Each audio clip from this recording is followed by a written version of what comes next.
Hey there folks, Kevin here again, and today I'm going to take you along with me on a project that I'm going to do to modify my very simple tow behind yard aerator.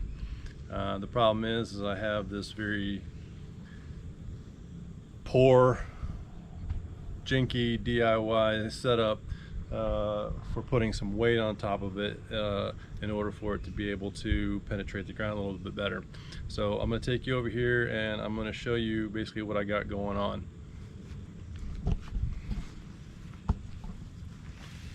So essentially what I have here is just, you know, your average everyday home tow behind aerator with the, you know, big metal tray on top to add weight to it. And what I've done is I've taken some of these small paver blocks that I have and I've stacked them up 3 rows of 5, and as I would tow this thing along the ground and it would bounce and jiggle, essentially my bricks would fall off. So I took and I put some scrap pieces of plywood here and there around it like a box, and then let me get you out of the shadow out of it here, and then I'd wrap a ratchet strap around it essentially to hold that tight, keep all my bricks from sliding around. Well, then as I would hit bigger holes and bigger bumps, this whole assembly right here would bounce and move and shift. So then I ran a ratchet strap over the top of it to hold both blocks of bricks in place as I basically drug this thing around the yard. So this thing has been sitting outside since last season, and as you can see, all my wood, which was plywood, so it didn't really expect it to last very long, has basically rotted, delaminated. It's coming apart, looks terrible. My ratchet straps are starting to get worn out, dirty and nasty, and you can see where it's all muddy and nasty from where it fell back, and it was just sitting out behind my house out in the weather. I am going to modify this thing to be able to put weight plates on it, and I have another video where I made a yard drag or a yard leveler that was able to accept weight plates so that you could use those for weights on a yard leveler. Now some of you out there might be saying, hey Kevin, why in the world would you want to use weight plates on an aerator? Well, the reason is I don't want to have to keep using all these bricks. I have weight plates anyway. I use them around the house, or use them for working out, so why maintain these extra weights when I can just use the weights I've already got? You know, get more out of one thing as opposed to keeping a bunch of extra things around. So yeah, that's why I want to use weight plates. And maybe after seeing my video, maybe you might decide you want to as well. So all right, stay tuned. All right folks, we're back, and here I have what is essentially half of our finished product. I went through and got rid of all those old blocks, all the little plywood and the ratchet straps, cleaned some of the dirt and junk off of this thing, and have assembled one side of what this thing is going to eventually look like. And basically what we have is our barbell sleeve nice and firmly attached to the center of our weight tray, so that you can take as many of these weight plates as you feel you need, however much weight you feel you need, slide it on here, and good to go. That's not going anywhere no matter what kind of bumps you hit, and you can use as much as little of it as you like. So what I'm going to do now is I'm going to take you through the other side to show you how we got to this side, the finished product. So let me take you down from there and show you what I got going on.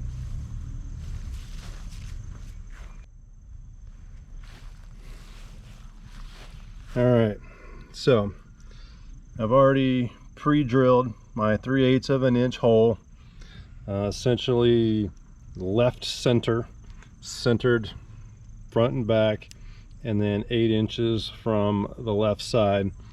for this side, and of course the measurements would be flip-flopped for the other side.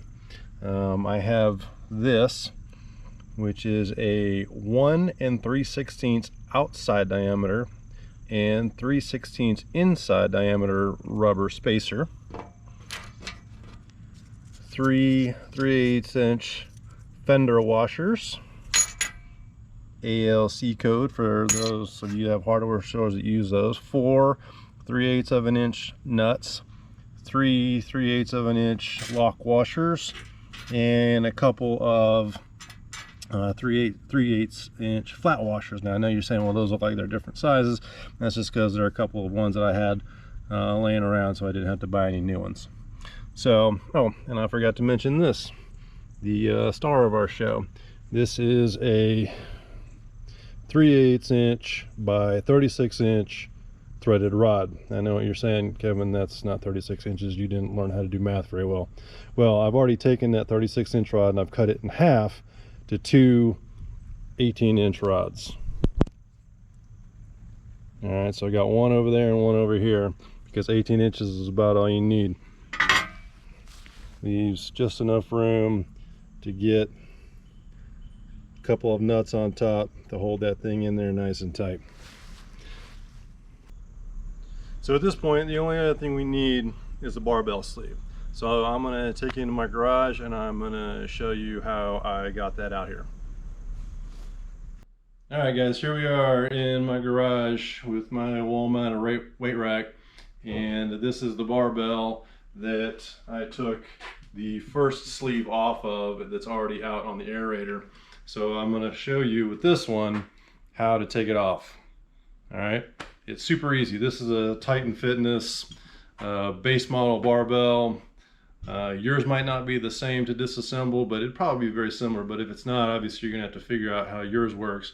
I don't know if they're all the same or not, but I'm gonna show you how I did mine. So the first thing we're gonna do, or what we're gonna do, is we're gonna start here and basically start removing all these snap rings to get all this hardware that holds this thing on here. We're gonna take it out. So first step, you can see these two little holes. Of course, a good set of snap ring pliers helps. You might be able to jerry rig something else, but essentially you just put those in there, squeeze, and pull it out. And all this is just a little logo, basically shows you're made by Titan Fitness. What I like to do is I like to take these parts and lay them out in order, so all I have to do is go back in the reverse order to reinstall them when I want. Now if you see, there's a second snap ring inside of there, so we're just going to do the exact same thing. Take these snap ring pliers, squeeze, well, maybe take that snap ring out, and then all you have to do is slide your bar towards the center a little bit, nice and slow, and you can pull these collars out of here. All right, and then next is these two C-clips. Careful, make sure to do it slowly so you don't lose them. If you're like me, I got a bunch of stuff in my garage and it will bounce around and get underneath something, you never find them. All right, and just keep going back, and there's one more collar in there, and that's essentially it.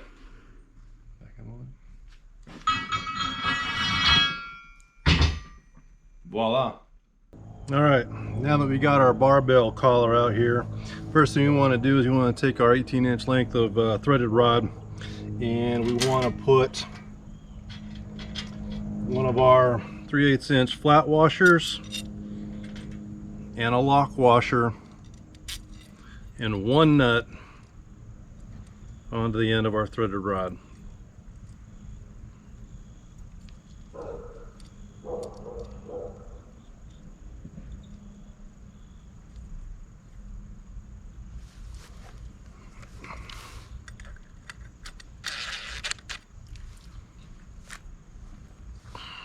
All right, I recommend leaving just a little few inches, maybe a quarter, half inch of thread at the end to make sure you don't, that thing doesn't wind up slipping off of there. All right, so then from the bottom side, insert our threaded rod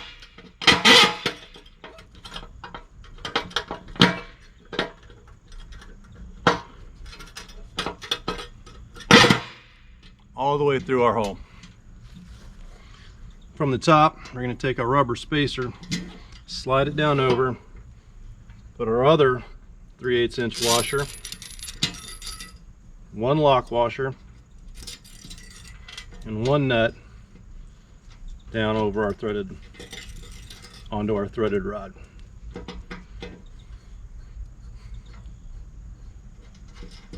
Definitely going to fast forward through this part because you don't want to watch me thread this thing all the way on there.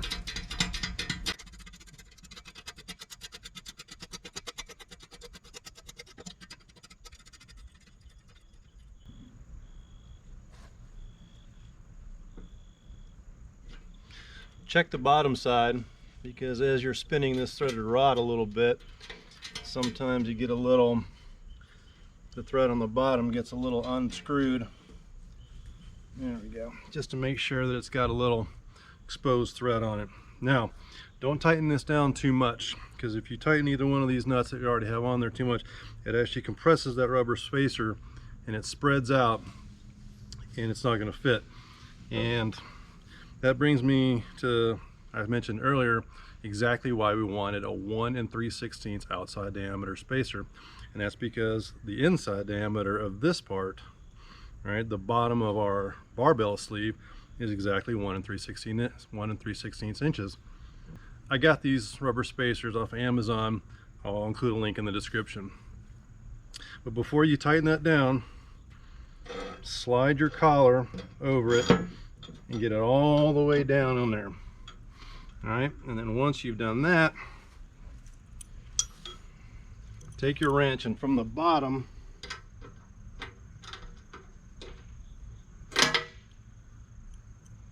tighten this thing up a little bit.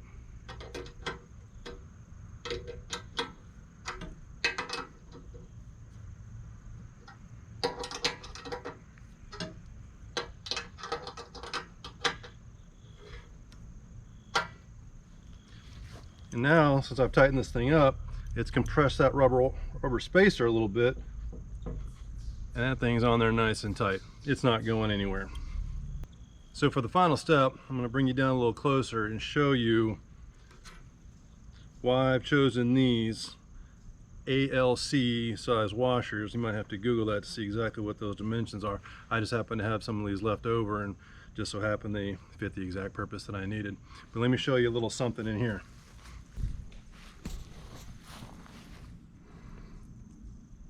So if you remember back, all those collars and C-clamps butted up against this lip. You can see that or not, right there. All right, and when you take this washer and you put it over that threaded rod, get it in there nice and centered, it sits perfectly on that lip.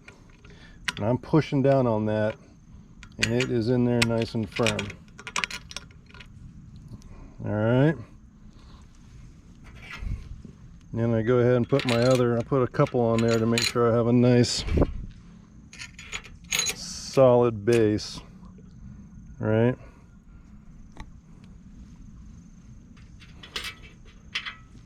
all right, then a lock washer and one of my 3/8 inch nuts.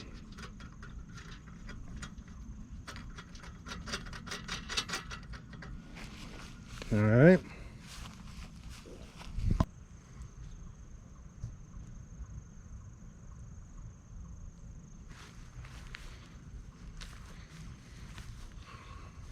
All right, so now that I got those washers and that nut on there, really the only last thing to do, last couple things, is to go ahead and just give out a couple cranks, tighten it down just a little bit until it basically stops jiggling, feels nice and firm. And then I always like to put a second nut on top of it as just a little bit of insurance that that's not going to come off.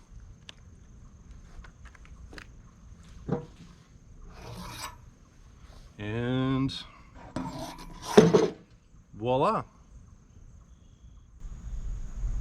All right folks, here it is in its final configuration. I got both sleeves on, mounted nice and tight. I got plates on both sides, and I put my little retention collars on here to make sure the plates don't bounce around any more than they have to. And essentially we're ready to rock. I'd like to address a couple of things. Earlier I showed you that hardware, and I forgot to mention that everything I showed you was just for one side. You'd have to multiply everything I told you by 2 in order to be able to do both sides.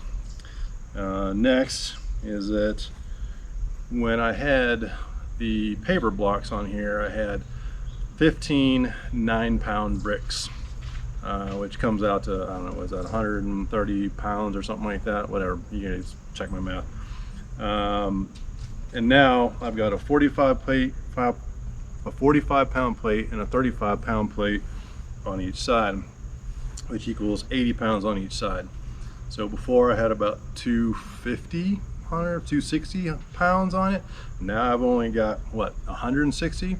Well, before that previous setup I had on there, I was pulling with a bigger tractor that had better traction. I'm going to start off with this just to see how it does. This may be too much, it may be not enough, but very easily adjustable. Add a plate, take away a plate, no problem at all. And the last thing I want to address is, I know a lot of you out there are saying, well, Kevin, I don't lift weights. I don't have weight plates, nor would I have a barbell to lift weights. Well, then this product isn't for you. I made this for all those do-it-yourself guys out there that also happen to lift weights. And this is an easy way to add this setup to your aerator without having to go out and buy cinder blocks that you're never going to use for anything else. Use what you've already got.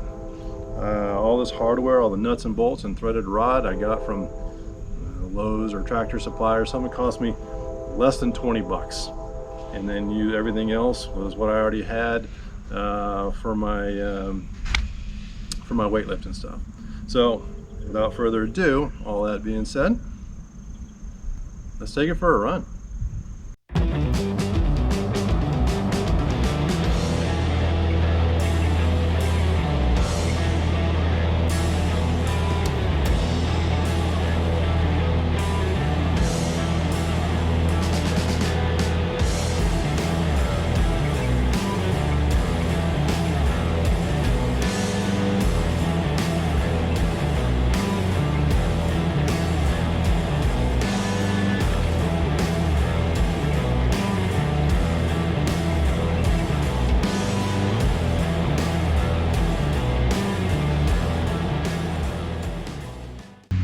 Alright folks, what you saw there was the maiden voyage, and from the perspective of the tractor, obviously. And as you can see, everything did just fine, nothing came loose.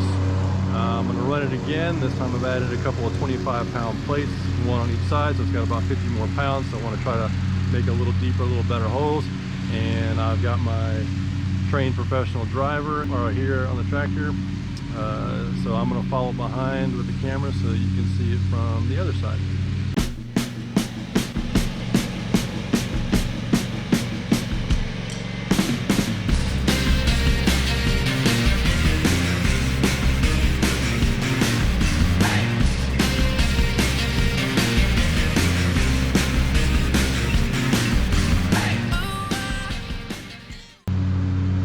Alright folks, there you have it. It's pulling out nice clean plugs, doing exactly what it's supposed to do. Nothing shifted, nothing's falling off. Working just like it should. And as you can see, Benji approved. What more can you want? Thanks folks for watching. Hope this helped.